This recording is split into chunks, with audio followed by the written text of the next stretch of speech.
Hey guys, and welcome back to another video here on the channel. My name is DFree, and we are playing Persona 5 The Phantom X, but the global edition of the game. And today we have a very special guest, and we're gonna pick his brain in this game because honestly, I don't know a ton. I'm trying to learn it just like a lot of you are as well.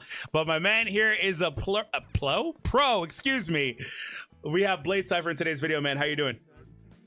I'm doing pretty good. How you doing? Doing all right, but I'm better now that you're gonna help us understand the game much better. So in today's video, I'm gonna, like I said, ask you a bunch of questions. We're gonna just kind of go from there. And I wanted to start off by asking you, what is the #1 tip that you would give to somebody that's just starting this game today? #1 tip is don't underestimate your 4 stars, because every battle you're going to at least end up trying to, I guess, move around your teams. It's going to more or less depend on the situation. So don't underestimate those 4 stars. They can get you very, very far and help you a lot more than you think. Okay, well, that's really good. Yeah, I was looking at some of the 4 stars and they look like they were pretty solid. But before we proceed, guys, make sure you do hit that thumbs up and you subscribe to the channel and post down below in the comments how you guys are enjoying the game. And make sure you check out Blade Cypher again. Once again, link down below in the description for some really in-depth videos. He's already been working on like all the guides I know you guys are going to want to see, so make sure that you guys do check him out again down below. So what's a 4-star in particular that you have in mind that you think is one that stands out above the rest? And I'm sure that there's some nuance to that, right? Like a lot of the characters also, it kind of just depends on what you're taking on. There's actually 2 of them, but one that I feel like a lot of you guys should be building and that stands out very prominently is Leon. He is the green common rider looking character. I think you went past him on the right. He's really good. He's a really powerful supporter, and even on CN today, I feel like he's probably one of the best 4 stars out there besides one of the newest 4-star. Okay, does he do anything directly, like specifically, that you think makes him really strong, or is it just overall support? It's overall support. You won't really be attacking with this guy. He can help out for HP reliant stuff. He helps out with attack, crit damage. He pretty much has everything that you want for an offensive buffer, and it can really make your DPS just go above and beyond. Awesome, glad to hear that. And who else did you have in mind? The other character would be Soy. It is the cowboy, I think, on the far right. Yes, that one with the black hat. He's absolutely amazing. That character himself is actually a defender that he somewhat drops off on at least CN, and that's because we have other better defenders. But for bossing, general use type stuff, the man has a taunt, he has defense shreds, he's very usable inside of guild boss. It's pretty much your perfect character if you really need to take down a boss. He's your guy to go to. Awesome. So again, like I said in the beginning, one thing I know for sure is that a lot of these characters are useful. It just kind of depends on what you're taking on, and you're going to be formulating different team compositions. One of the main things I have seen floated out there is you want to make sure you've got a DPS, a couple supports. Is that something that you would also stand by, or is there some alternative way you like to build teams in the game? I would definitely stand by that. But the best way I can kind of say people to go for is when you're going in this game, try to at least get yourself a single target team and try to get yourself a AoE team. So your best bet is to try and get mainly your universal supports, so you only have to get up those one time and they can just go max or like pretty much mix in with both of the team typings, and then get your one AoE DPSer. That would be like Joker, and then a single target DPS being Floret, which was the Wind Fencer character, I think on the far right. He's like further over to the right. You'll see him the game's kind of dropping frames for some reason. It's weird, but it's all good. But yeah, he's a really powerful character as well. So investing in your AoE and single target characters will be really good for you.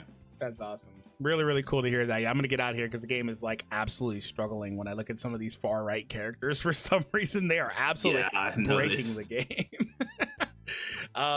So ultimately though, yeah, like I said, that makes a lot of sense. I mostly agree with you on that. I don't have any disagreements, so I really just fully agree with you. But aside from just the number one tip, like you were saying, what's the first thing people should be doing when they get into the game? I'd assume that most of that is doing what I'm doing right now, which is just pressing story and then going from there. But is there anything else in particular you have in mind? Well, other than story and actually like collecting the things around the palace itself, I would say focus on mementos. That's going to be a huge deal. It's going to be one of the areas that you find in the metaverse area, pretty much. So in Mementos, is there anything in particular that you're looking to do there specifically? Like, are you farming, I don't know, shadows? Are you looking for a specific boss? What are we doing there? You pretty much just kind of want to clear anything and everything that you can. The most important ones are going to be the mini bosses. They're usually like these gimmick fights, but by beating them, you get yourself a decent bit of EXP and these tickets that drop that you can turn in to get you more, like, I want to say, the pulling currency. Gotcha. Okay, makes sense. And I'm glad that you brought up pulling currency. So obviously, we're going to start the game with Joker. In fact, people in now are going to see Joker, of course. But is there somebody else specific that players should be looking forward to getting when the game officially gets going and the schedule gets going, in terms of the fact that it's been out? If people don't know, it's been out for over a year now, like a year and a couple months, I believe, in other parts of the world at this point. I would say another specific character to look for won't be for actually a while if you care about, let's say if you're more of the competitive side. If you care about the more competitive side, there's not really most characters you should be looking out for, at least not currently. But there are a few characters that are coming soon that I feel like a lot of people are looking for, just mainly off of looks. One of them would be Yui. She was really popular at the beginning of the game, and she's still popular among a lot of people as well, where they just kind of like her get up, they like her actual attitude. She's one of the few characters you can actually make conversations with and stuff like that. So that's another character that people could look forward to. Gotcha. And do you know, I don't know if you know, but how soon does she come out after Joker? She should be coming out maybe a week or two after, because you guys are on a different banner schedule from my knowledge here. I know they recently did a roadmap that is ended up coming out, but how it works is like she will be out for about 2-3 weeks to my knowledge, and Joker will be out for at least 40 days. So they're still trying to give you guys the separate patches, so you still get the gems, and they gave different like more currencies as well in account to having these characters so close together. But you will have multiple banners at the same time. Gotcha, that makes sense. And so in terms of banners, Joker is a limited character banner. What happens with those characters? The other ones get put into just the general pool, right? Yes, the standard characters, usually they inform you, or either one of the news accounts informs you that, hey, this character will be going into the standard banner, and the devs usually will tell you about that. As for Joker and the other limiteds, they end up going into a rotation where eventually they will rerun. It doesn't take them all too long. I want to say maybe 4 months is where we first see our first rerun, which was Joker coming back, in which it doesn't take them that long. Eventually they'll start doing them in like a line of characters, and you can pretty much pick and choose and make your own choice banner. Gotcha. Okay, makes sense. Well, that's mostly everything, but the last thing I wanted to ask you is on the tips portion of it as well. So you gave us the top number one tip, you gave us what people should be doing when they get into the game. Give me 2 other high value tips that you have for new players to this game. Some other high value tips I can give to players. There's one of them that I would like to say is, one, of course, when it comes down to your stamina, you don't want to use it always use it wastefully. But one thing that is really smart about this is, after you're done utilizing like all of mementos, grinding that type of stuff, that is where you want to get a little bit nitpicky. And what I mean by that is there's small things such as activities that can give you extra social skills that can eventually help you more off in the metaverse. So for example, by getting up confidants, these type of confidants could then boost you in the metaverse and actually make it easier to take down some of these bosses. They can give your characters these buffs that make it easier to battle. And by doing so, it actually will make everything a lot easier. You can get a lot further and then focus on using your stamina. It's one of the things I've done for running through the game multiple times, and it gets easier and easier as long as you're paying attention to those strategic ways. Gotcha. And so this is the only place that you're using stamina though, right? Well, you can't see. I don't know if we have the screen share going, but the realm of repression or whatever. Is there anywhere else that's using stamina? The only place I think is the realm of repression, which I'm thinking that is the where you farm like all of your books and stuff, correct? Like the weapon materials. You access it from, I guess, the safe room. I don't know. I'll have to show you it. Hold on, really quick. Where they're standing in the subway. Yeah, realm of repression. I didn't even know that's what they called that. That's yeah, that's a global specific change. So, yeah, because that was like I haven't seen anywhere else where you're spending stamina, but yeah, that's what that is. Okay, that's good to know. So you were saying, and then also, well, I guess I wanted to ask you. You still got to give us another tip, but I wanted to ask you, like, in terms of stamina, how consistent are they about giving out stamina refreshes? With stamina, they're pretty consistent on it. You usually get yourself a decent bit from different events. In fact, there is a function called Thieves Den or My Palace for a lot of you guys, that whenever you invest these coins, you can buy these buildings that give you extra stamina per day. That's one of the few things that you guys are going to end up finding. I'm not sure if it's there day one, but it's in just regular old Shibuya. I have it. I just don't know how to get there. Oh, let me get out of it. You have to get out of the palace. Yeah, there it is. I did get that unlocked recently. I've only put a couple statues in there, but yeah. Yeah, they just get more and more stuff out of there. And it's really helpful because getting that can give you some small extra stamina. There's also confidants for that as well, that if you go ahead and talk to these confidants, which are later on implied into the game, they'll end up allowing you to make these actual energy bottles yourself.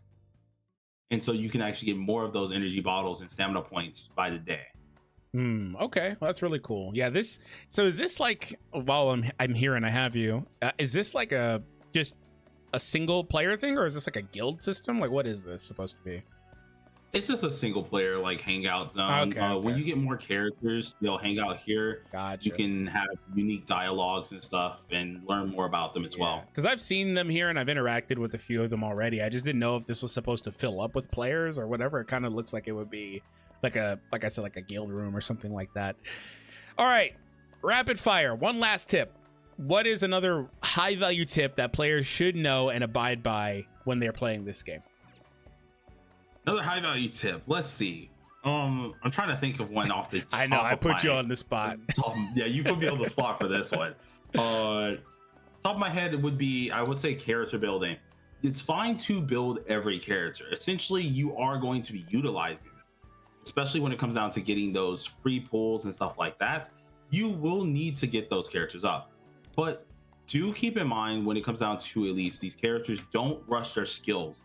Okay, I see a lot of people make the mistake of, okay, since you told me to get up these characters, I can get up their skills. I can get everything up. I'm going to max level them all the way.